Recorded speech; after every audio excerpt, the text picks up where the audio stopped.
What is up, my dudes? I'm the $6 billion man, and today we're gonna continue counting down every single HHN Orlando haunt since 2010 with the help of our scaredy cats, of course.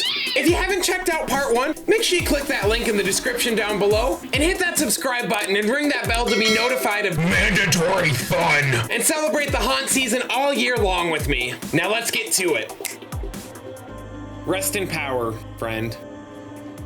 As we go through, let me know down in the comments if these haunts still hold up just as well as you remember, or if they've aged pretty poorly, just like my back. We'll be meeting back up with Angle to explore those good haunts that still felt a little bit meh, starting with a haunt that I'm sure many of you expected to see last time. Nightingale's Blood Pit promised a more primitive and animalistic version of the titular creatures. However, they also proved to be the pitfall of this haunt, pun intended. The gladiators were a bit schlocky compared to the intensity of the Nightingales, and the pairing felt like an episodic Creature of the Week event instead of monsters that were integral to the story being told. Purposeful horrors were traded for gratuitous gore, but still, those dark environments led to some stellar misdirection and scares. Some scenes remain iconic, but Blood Pit was just too dark and serves as the most forgettable onslaught of the Nightingales. Resident Evil, Welcome to Raccoon City is the only HHN Orlando haunt based solely around a video game property, and despite its short length, the scenic and fan service were fantastic. Cheering on heroes and cowering from villains ripped straight from the games was an all-time highlight, and there were a lot of puppets and different types of scares. Unfortunately, the whole experience felt a bit corny and isometric like the original games, and while the pause room was a cute gimmick, it was just walking through an empty room with static props. If this was HHN dipping their toes into the genre, I can't wait to see what they accomplish going all in.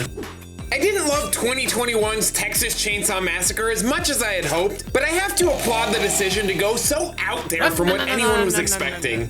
If you would have told me to expect psychedelic vibes and visceral puppet scares, well, I would have called you crazy. Unlike other slasher IPs, there was a large variety of different characters and scare tactics that made each run unpredictable. It was a breath of rotten air, full of eye candy with tons of Easter eggs and notable props. The set design was just as horrifying as the original, but the tone was a little too absurd for the gritty realism to feel authentic. Mashup haunts can be a chance to outdo the original, but Welcome to Scary, Horror in the Heartland played it just a bit safe. The transitions were just too subtle, leaving each featured haunt the monumentous task of providing context, setup, and a payoff all within a single small scene. And these scenes were a lot of fun, especially with tons of representation for haunts that hadn't been seen in about a decade, but they felt watered down instead of expanded upon. No one can deny the strength of the schoolhouse scene, and the references all had me giddy like a schoolgirl. Points for the trip down memory lane, but I wanted to visit Cary, Ohio, and not just browse through the postcards. Hello, Billionaires. If you're enjoying this video and would like to see me continue to create content like this, just 2 simple clicks of liking this video and subscribing to the channel are gonna help a lot more than you might realize. Thank you for sticking around and showing your support. Beetlejuice, Beetlejuice, Beetlejuice. For all the criticisms I make about the event feeling samey and formulaic, I applaud Beetlejuice for proving that Universal isn't afraid to build those twisted and askew sets when the correct theme calls for it, and they did help provide tons of zany antics and an unbelievable amount of detail. There were also some shockingly exquisite scares and some memorable improv, but the zaniness eventually gave way to a bunch of last-minute story beats all crammed into the last third. I'm still pleasantly surprised that I was able to walk away with so many wow moments from this haunt, but I wish it had kept that laser focus of the first half throughout the entire experience. Descendants of Destruction was by no means a failure, but it just didn't do much to differentiate from the typical HHN template that's been seen more and more recently. Although I loved that finale and the towering set pieces, these ideas have just been executed so much better throughout the years and with much more originality. My thoughts on Spirits of the Coven are about the same, but it receives the slight edge for trying to masquerade as something grand and different. Apparently, Nyx disagrees with me. The underground sections remain a highlight of recent years, but the scares were basic, the tricks were reused, and the big moments were nowhere to be found. Now, with Angle returning back home to the Coven, we finished with those solid but still unspectacular haunts. Moving on to this next set with our golden child Rue is where the quality really starts to ramp up to what you'd expect from Universal. The irony of Jordan Peele's Us is that for such an individualistic property, it was most successful when it stuck to the formula. The finale was a standout scene in one of the strongest years of the event, and honestly, Us could go toe-to-toe with Halloween for its iconic soundtrack and commit to the knockout. The many dark and grimy environments created a terrifying juxtaposition between the cheerful boardwalk scenes and the ever-creepy tethered actors, giving some of the campiest and most fun interactions I've had in years. A few of those landmark moments felt more like Easter eggs than the terror-inducing scenes that they should have been. Yet, Us certainly kept all of us up at night.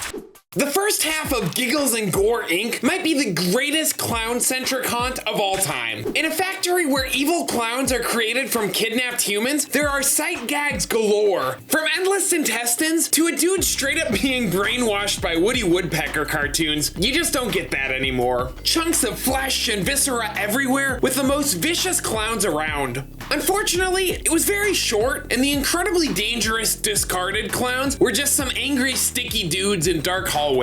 Those first 90 seconds were legendary and carry this haunt even with a pretty lackluster final half. With such ambitious scenic design, I should have liked Ghost Town: The Curse of Lightning Gulch a little bit more. Containing ornate interior sets, a sprawling mid-haunt main street, and a claustrophobic finale through a treacherous cave, Ghost Town really was pure eye candy. Despite the awe-inspiring sets, the inhabitants felt a little too much like caricatures of old Western stereotypes. That's my goal! And their presence failed to create a compelling narrative for this once thriving town. I know that at least half of you have been waiting for this exact moment, so let's relish it together in all its glory. Stranger Things' first go-around was far more successful at capturing those Amblin-esque coming-of-age vibes and felt like a deliberate journey with distinct sections, and not just an incoherent mashup of the best moments from the series. The moments we all wanted to see were executed brilliantly, and despite the generic finale and lacking a few more intense scares, the wistful vibes made this one feel pretty special. Without the nostalgia factor, HHN Icons Captured wasn't a home run. I mean, thank God that Fear received a shining moment, Lady Luck escaped from those awful masks, and the storyteller somehow had the most interesting section of the haunt. Yo, what's up, not Bloody Mary? And a shout out to the cast for consistently playing these icons to perfection every single night. The bulk of Icons lacked that extra oomph, despite plentiful Easter eggs if you knew where to look, and felt almost like an expanded version of those Cabana Bay pop-up galleries. With the haunt resembling a marketing opportunity a bit more than a legendary original creation, it is a bit ironic that each Icon's domain was the commercial from their event year. After The Walking Dead retired to enjoy their sunset years, American Horror Story was set to be the next juggernaut, but Volume 1 was a bit too stuffed even with a gargantuan layout. Never boring and full of variety, there was unique blocking for the scares and special effects galore supporting the many scene reenactments straight from the series. American Horror Story crammed too many small, plot-centric scenes together with absolutely no room to breathe. It was just scene after scene, character after character, and then a whole new season with new scenes and new characters, and then another season with new scenes and characters, and you see what I mean? Luckily, this didn't detract from the quality of each individual scene, and Universal was able to learn from those mistakes the following year. Carnival Graveyard, Rest in Pieces, was incredibly ambitious by abandoning the classic haunt techniques to create sets that felt like a disorganized scrapyard with no rhyme or reason. Those messy sets were a dream come true for lore fanatics like myself, filled to the brim with reused props and references, and I wish that there were more haunts with mega scenes that were experienced multiple times from multiple angles. Despite feeling gimmicky, Carnival Graveyard didn't skimp on the scares or unique set pieces, and was a jolly experience that probably will never be revisited.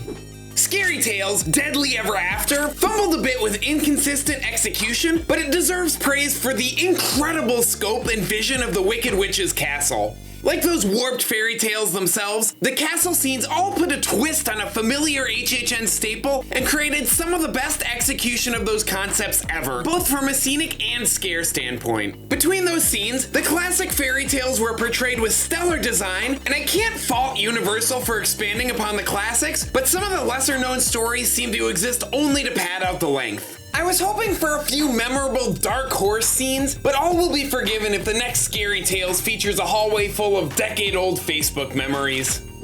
I'm really glad that Trick or Treat received the HHN appearance that it deserved for over a decade, and most of this adaptation was stellar. Presenting the anthology out of order helped immensely with the pacing, and seeing a horror icon at the event that hadn't been represented again and again and again made all those interactions with Sam feel a lot more special. And y'all know how I feel about outdoor scenes, and that werewolf party was a treat packed with outstanding scares and sightlines. But Trick or Treat ended on the wrong note, downgrading what should have been a dreadful onslaught of scares to an empty room with just part of a school bus. It wasn't a bad translation, it just wasn't a memorable way to end a white whale IP.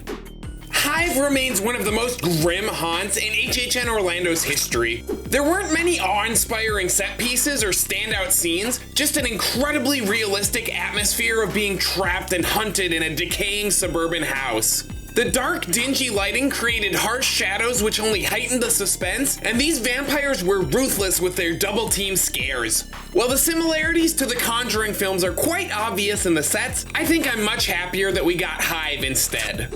Havoc, Dogs of War completely thrived off the energy of the cast, who actually shaved their heads for the roles, because those basic military lab sets weren't anything to write home about. Luckily, there was a plethora of unique hiding spots for one of the greatest casts of all time to deliver the scares. Now, there's a lot of footage that's been lost to time from the early years of HHN, so if you happen to have anything that was legally taken that you wouldn't mind sharing with the class, I'm sure we'd all love to relive our non-traumatic childhood memories together. Plus, we've got to show these new kids what HHN is all about.